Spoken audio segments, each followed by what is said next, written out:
4 book boxes later, and I am ready to join my squares to make my blanket.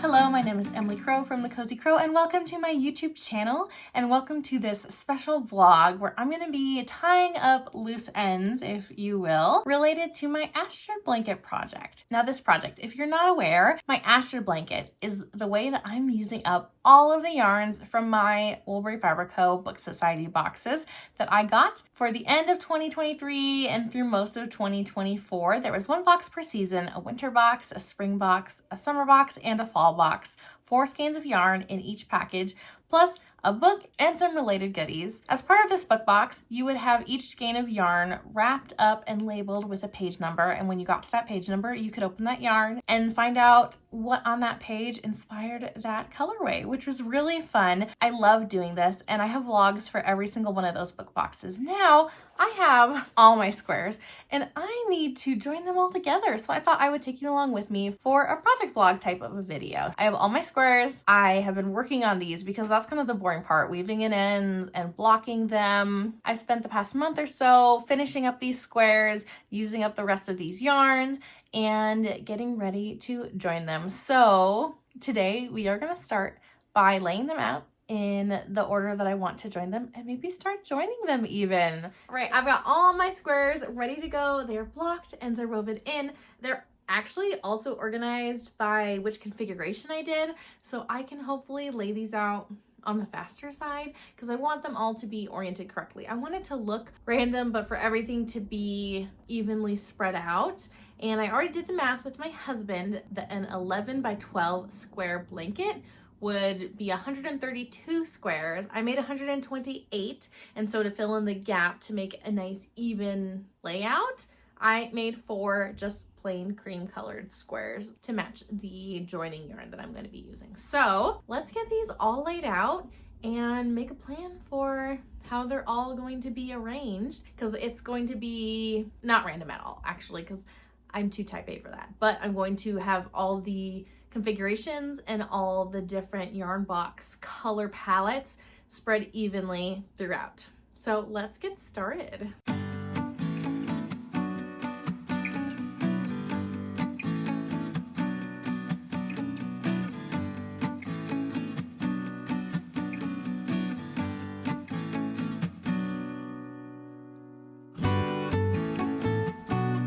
Okay, so this is the configuration I came up with maybe like a couple months ago, and I posted it on my Instagram because I was like, you know what? This is orderly. It's easy to anticipate the next square in the sequence, but it looks nice and random, nice and mixed up. I love it. Let's do it so I don't have to worry about trying to be random. Now I'm going to extrapolate the pattern out on all 4 sides till I get to the desired size, which will be 11 squares across by 12 squares tall, and we'll see if I have any issues on the edges of the pattern. I'm assuming I'll have issues going the 11 squares across, but hopefully it won't be too bad. Fingers crossed.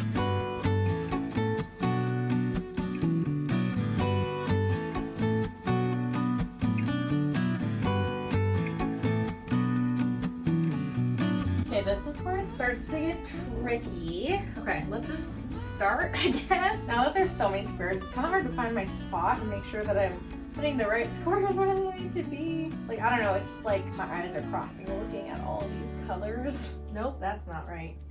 What's going on here? No, that is right. Oh, okay, that is right.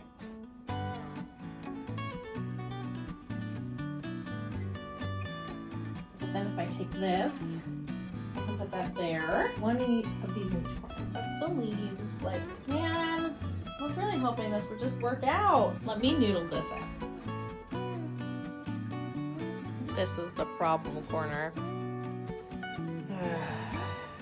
So I'm kind of frustrated. I was hoping that with just a couple of the white squares to kind of fill in the gaps that this would work out okay. I didn't think it through very much because I knew I would be more of a like visual understander of what was happening. But I'm like really frustrated that one corner is a bunch of repeated colors. And I just wish I had enough yarn when I was working on these boxes to just do more squares of each one. Like doing 9 squares of each color would have been perfect, but I barely had enough yarn to do 8 squares. And so it's just kind of frustrating.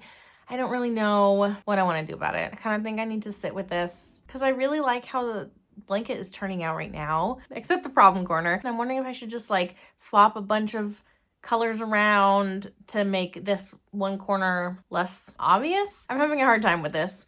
So I'm gonna think on this a little bit. Maybe I'll play around because honestly, so I'd have to randomize or take some squares out and make my blanket smaller. I didn't want to do a blanket just 8 squares wide because then it would be really, really long. And I wanted it to be not quite square, but almost square. And the problem is if I try to make it a 12 by 12 and then just fill in the gaps with the white, I don't know. Could I randomly put in the white so that the pattern is maintained and there's like random patches of white maybe? That's something I could think about because I could always make more white squares. Honestly, I might have it. So I basically just did the 12 by 12 grid and then I just tried to fill in the gaps by pulling random squares that coordinated within the pattern that I meant. And I then just played around with the squares so that there were no 2 spaces right next to each other or diagonal or like only 1 space away from each other in a direction. And I feel like this might be as good as it gets.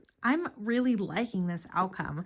I just have to make more of those guys because I've only got 4 of them. I have 16 gaps, so I need to make 12 more white squares. And then I think we should just go for it. I'd rather have a square blanket than a really long skinny blanket. I have the yarn. I can definitely crochet some more squares. Might put this project on hold for attaching because I need to make those squares, and then block them and whatnot. But that might be my goal for today, is to work on those squares.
All right, so it took me about 10 minutes to get a square done. Still need to weave in the 2 ends, and I also need to block. I'll just make the rest of, let's see, I need 16, I have 4. I'll make the rest of the 12 and then block them all together, and then we'll get back to this. I can't leave these here because I just don't have time to take care of all of these right now. So, I mean, I took a picture. Maybe I'll get like little scraps of paper to put in where the blanks are because it took me a while to figure out where I wanted to put them. So I think it would help future me if I had some kind of marker in between the squares where the gaps were. So I think I might do that and then just make stacks and save them for another day when these squares are ready, and then I could actually join them. Yay, they are done and they are dry. So I'm going to insert these into my pile of blanket squares, and then next time I talk to you, we're gonna be joining these together, which is so exciting. Poor video quality because I was just gonna set everything up now that my squares are blocked and it's late at night, just kind of doing one last thing before getting into bed. I do not know what I did the other day. I totally thought that I had organized these really, really well. I had put the post-it notes to label which row it was, and also had post-it notes in there to mark the spots that I wanted the white squares in.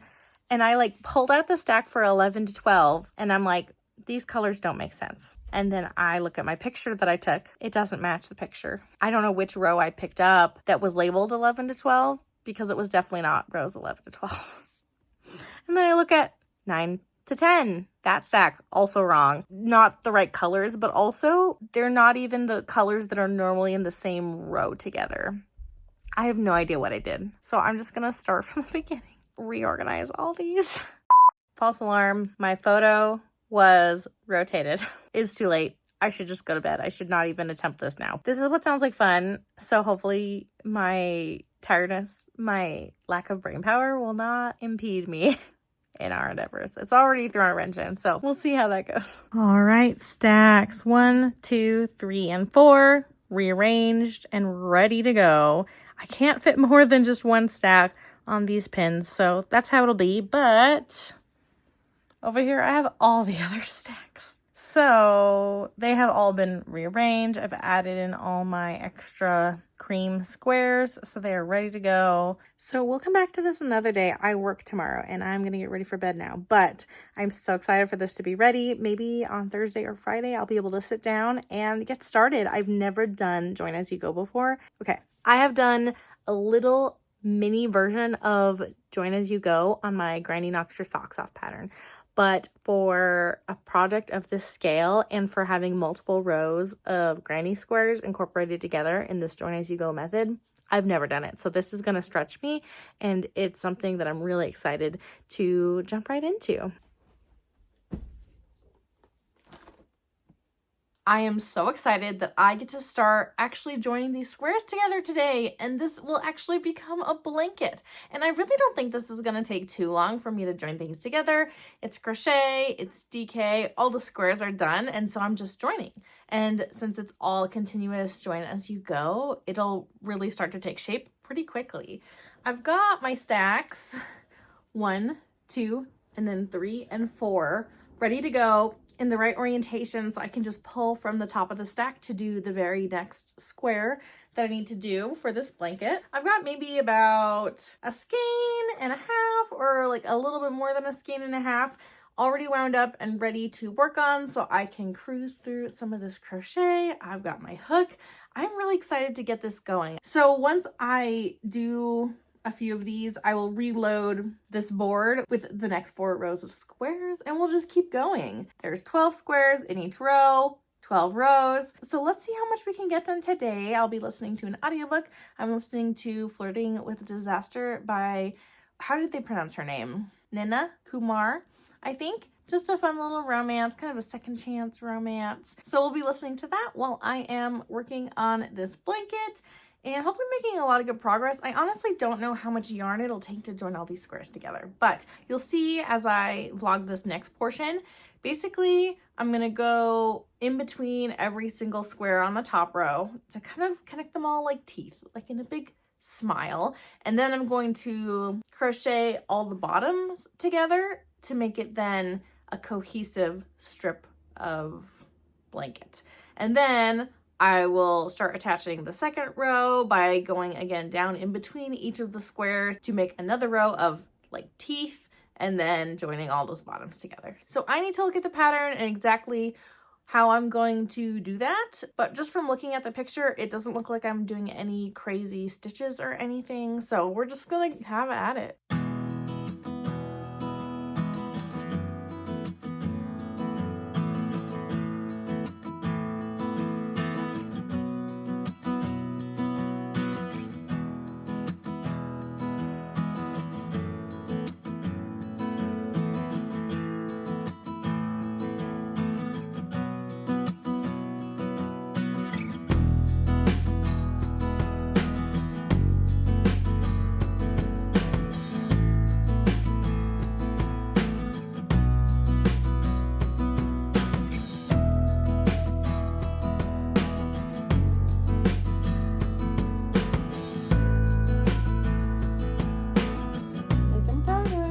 All right, I am cat trapped. I've got Alfred on my lap, but I'm starting to make progress, and now I don't have to watch the video tutorial. This is a huge pet peeve of mine. The pattern doesn't actually tell you how to join the squares together. You have to watch the video tutorial, and it's not even like continuous join as you go. I mean, it's pretty standardized, but this designer has specific things that she does that are different that she mentions in the video, and it just seems like, why wouldn't you just have a written instruction? Because I didn't even know what stitches I used to join the squares. I had to watch the video even to know it was a double crochet, which that just bothers me. But now I have followed the pattern. I'm just going to keep going across this row because it'll take me a minute to get all 12 joined together, and then I will probably pop back into that video and watch how to join along the bottom and how to start the second row, because this video is like 37 minutes long, and I'll just go piece by piece for what is pertinent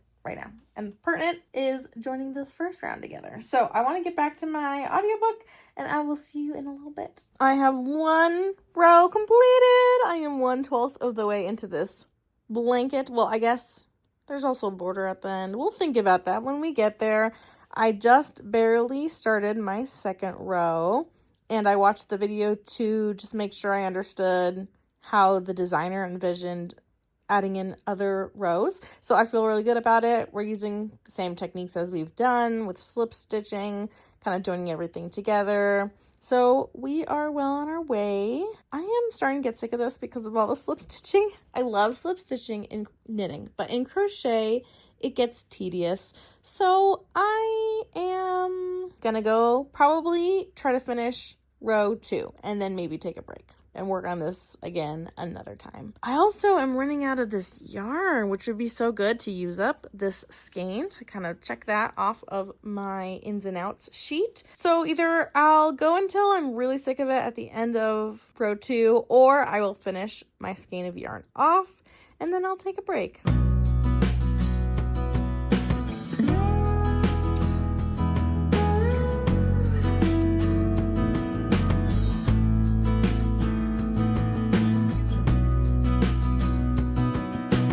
Alfred came to join me, but I am almost done with my second row. Yay! I finished off the first skein. That was a partial skein, somewhere after like the 3rd or 4th square added in. Hi, Alfred. Hello. But I just kept going. Now I gotta go get my daughter from daycare, and we're gonna enjoy some time with my in-laws. Hi, Alfred. You're so dirty. We're in the middle of a kitchen reno, and so he has gotten into the dust a little bit. But I'm so happy with how this is going. Definitely not a portable project though, so we'll see when I get to work on this a little bit more.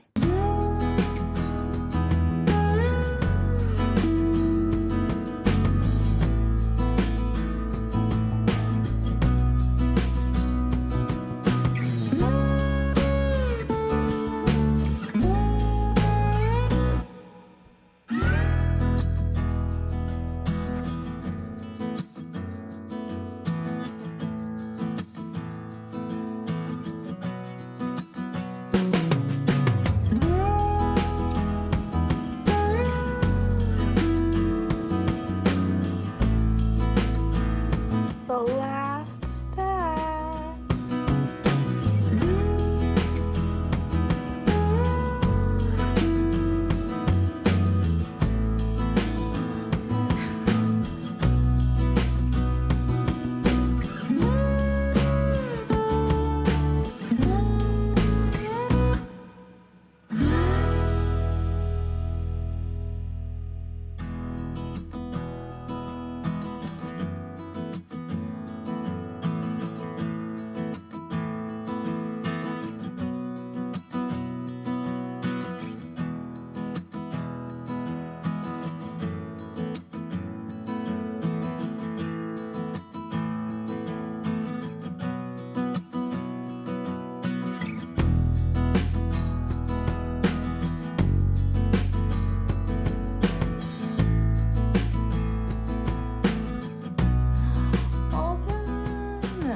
Winding up my very last skein. it's in this weird put up that's like a hank but not twisted. So I just have to be careful that I have everything spread out the right way before I put it on my Swift.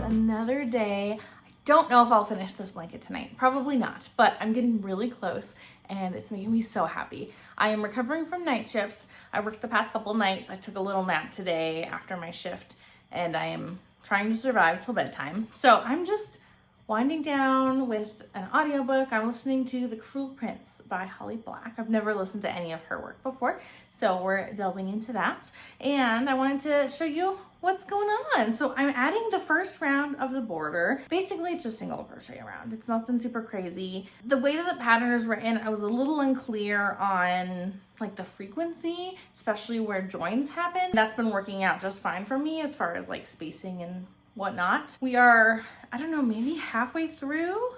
Trying to find the beginning. Yeah, I would say I'm about halfway through this first round. I think I might be doing just single crochets around and around and around for the subsequent rows, but I haven't gotten that far yet. So we'll get there when we get there. So yeah, I'm just gonna wind down, but it's so close to being done. I'm so excited. Makes me so happy. I've got my buddy Alfred here with me. Hi, Alfred. He's been my buddy while I've been making this blanket, especially recently with prepping for night shifts. He just likes to be near me. He's a very snuggly cat. We're just going to relax and enjoy working on this.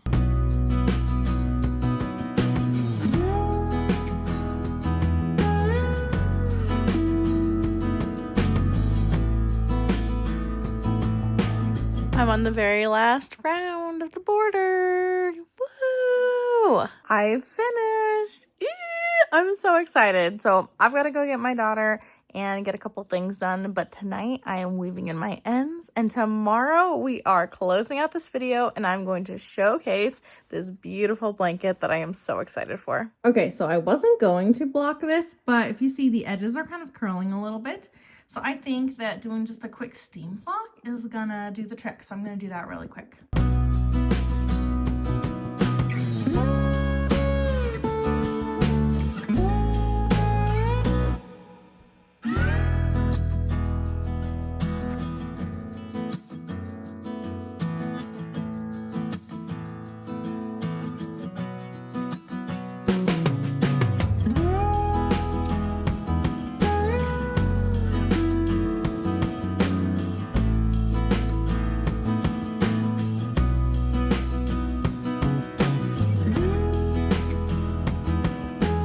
I am finished up.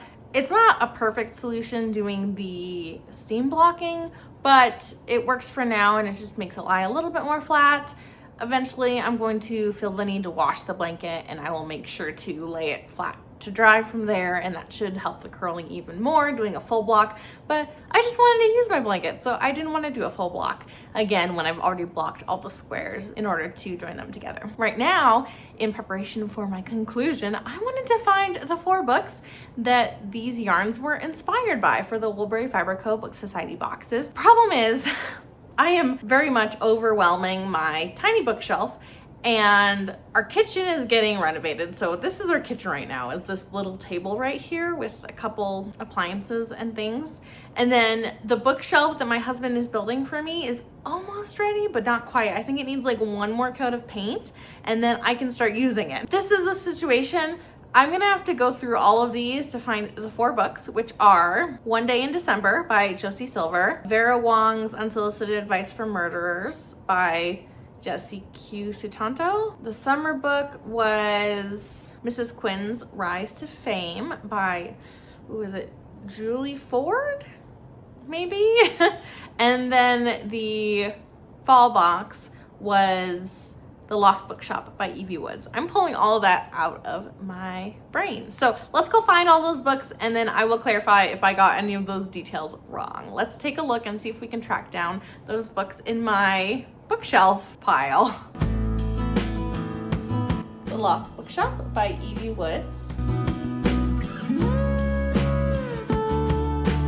Mrs. Quinn's Rise to Fame by Olivia Ford. I did get that name wrong. Oh my gosh, both of them. Vera Wong's Unsolicited Advice for Murderers by Jessie Q. Sutanto. And then One Day in December by Josie Silver. I'm gonna clean this up later.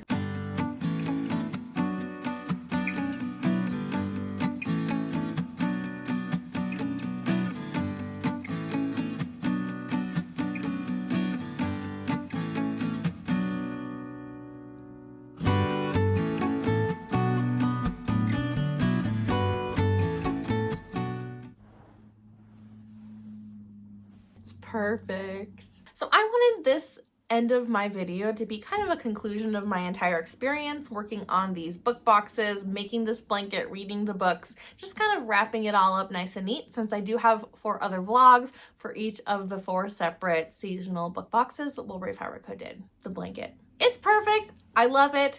Square blanket is like not ideal. I would have loved a more rectangular blanket, but I think the size is perfect. I measured and it is just barely over 5 feet in either direction. So it's a really good size, bigger than like a traditional throw. So I could definitely share this with my daughter because she likes to get all cozy with me. I am 5'3", 5'4", kind of in that range. So while it doesn't work great as like a keeping all of me warm kind of situation, it is big enough that I can use it that way. So that's definitely a plus. It has a nice weight to it because it is crochet. This is the Astro Blanket by Mallory Crawl, and I did modify to add in that 3rd round of the granny square. As the pattern is written, it just has this cluster round and then 1 round of puffs, and then it goes straight to these stitches. And I didn't feel like adding that 3rd round made a difference in my crocheting experience. Like I didn't have to size anything up or even change any stitch counts on that 4th round that I did. So I think it worked out honestly perfectly. I did hold my fingering weight yarn double to make all of these squares, and then after I blocked all of them and woven my ends and all that, then I used a DK weight yarn, my Knit Pick Swish DK in a Bear colorway, in the undyed colorway, to then join everything together, even adding a couple extra squares to fill in some gaps and make it a nice square blanket, and then added a border. And I had just the perfect amount. I had purchased an extra skein just to be sure because I wasn't sure exactly how much I would need. I think the pattern tells you, but also it suggests how many squares to make, and I didn't make that same number of squares that was recommended, and so I kind of guesstimated and I guessed perfectly. Granted, I did crochet 16 squares. So if I hadn't had that 7th skein of my Knit Picks Swish DK, then I definitely would not have it enough for this whole experience. But it worked out perfectly, honestly. And I love that I only have a little bit extra, maybe like 20 grams left, 20 or 30 grams left of that final skein. Perfect for scraps. I was really intentional about laying out my squares so that I don't know, I wanted it to look random but be very intentionally placed so that I didn't have to stress about, oh, are these squares too close together? And so you'll see on the diagonal, I have squares of the same color palette going. So you'll see on the diagonal, those squares all match, these squares all match, these do, etc. And then I filled in some extra spaces with my numbering with these blank squares, just so that I could maintain that pattern throughout the entire blanket. And I think it was so fun, and it makes it really colorful but also evenly spread out throughout. So the only thing I really had to stress on was for those extra plain squares, making sure those weren't too close together so that they looked also kind of randomly placed, but intentionally randomly placed. I love it. I'm so excited to use it. I thought it'd be fun to film my conclusion here in this chair because this is probably where I will be cozying up with a book before bedtime and having my blanket on me. And it's just so perfect. I'm so glad. And this was a really fun project to do that, even though it took a really long time, over a year now. Let's see, I started it in December of 2023. I'm really happy that this is done. I was able to use a lot of yarn to do this. And so this was a great way to use all of these yarns from the Woolberry Fiber Co. Book Society boxes. So I'm also getting their, it's a different name now, but their book boxes for this next year. I think there's 7 total. So there was the December one, and then it's every other month throughout the year of 2025. And I don't know what I'm going to do with that yarn because it's definitely not as much as the Book Society boxes were, where each of the 4 boxes had 4 skeins of yarn. So that was 16 skeins of yarn that I knew was coming into my stash that I needed a good project for, and I wanted to incorporate them all together. So this project was really a great fit for that. As far as the book boxes go in particular, I really enjoyed the experience of opening the boxes. They had lots of extra goodies thrown in. So the only thing you were opening as a surprise was the yarn itself. Everything else you opened when you just opened the top of the box, which was really fun that you got a bunch of things at the beginning, and then you got the book packaged inside the box that was also a mystery. And then as you read the book, you would open the skeins of yarn coordinating with that page. It's a little bit different than other like mystery book box type of experiences I have done. I don't think it was necessarily good or bad that this is the way that Bethany liked doing her boxes, but I think it's good to know in case you're interested in a book box type of scenario what you're getting into. So mystery book, mystery yarn, everything else was not a mystery as soon as you opened the box, but it was a mystery when you signed up for the box. I do plan on coming out with vlogs for Woolberry's other book boxes that they have started doing that's a smaller scale. I think there's only 1 skein of yarn, there's a book, and maybe a couple goodies. And so I do plan on doing vlogs about that so that you can get a sense for what those boxes will be like, and you can sign up for later on in the year if you are interested in that. Those are coming soon. But these books that Bethany chose, I have learned a lot about Bethany's taste. I wrote down my ratings so I could remember because I read One Day in December by Josie Silver in December of 2023. So it's been, again, over a year since I've read this book. So I wanted a little reminder on what I rated these books. I have a general sense of what Bethany's tastes are, and I will say they don't necessarily align with my own very well. Her books were either a hit or a miss for me, and none of them were grand slam out of the park type of a hit. They were just something I enjoyed. Whereas some of them were things I definitely did not enjoy and were some of my least favorite books of the year. It's just an interesting mix. And so I would say that her reading tastes don't necessarily suit mine perfectly, but it was still a really fun experience. And I think it really says a lot about these book boxes that even for books I really didn't like, I still had a lot of fun working on this project, opening the yarn, opening the boxes, and just having this experience. And so I think that makes it less stressful knowing that like, ooh, I might not like this book, but also I know I'll love everything else about this box. And so it's okay if a book that I get is not my favorite. That happens sometimes. Let's start from the beginning. One Day in December by Josie Silver was my least favorite of this whole grouping. I rated this a 2-star. This story follows Lori as she sees someone at a bus stop that just catches her eyes. There is an instant connection, and she regrets that she didn't like get off the bus and like talk to this guy. She ends up seeing him, like a year later, because her best friend, Sarah, is now dating Jack, who is this mystery man from the bus stop. And so you follow their lives over the next, 10 or 15 years as relationships change and you see, love find a way, I guess. I was not on board. There were some things I found that were a little icky personally in this story and the way that the love story happened. I wasn't on board. It's definitely a more messy romance. So if you like a more messy and realistic and not like a storybook romance, then you might really enjoy the story. I would read another by Josie Silver just to see if this is a random fluke or if I just don't really like the way that she writes her stories. I'm not quite sure. And this was for the winter box, which is, let me find my palette. This color palette, this like green, blue, dark green, purple palette. For the spring box, the book was Vera Wong's Unsolicited Advice for Murderers by Jessie Q. Sutanto. And in this book, Vera Wong is an elderly Asian lady living in SF's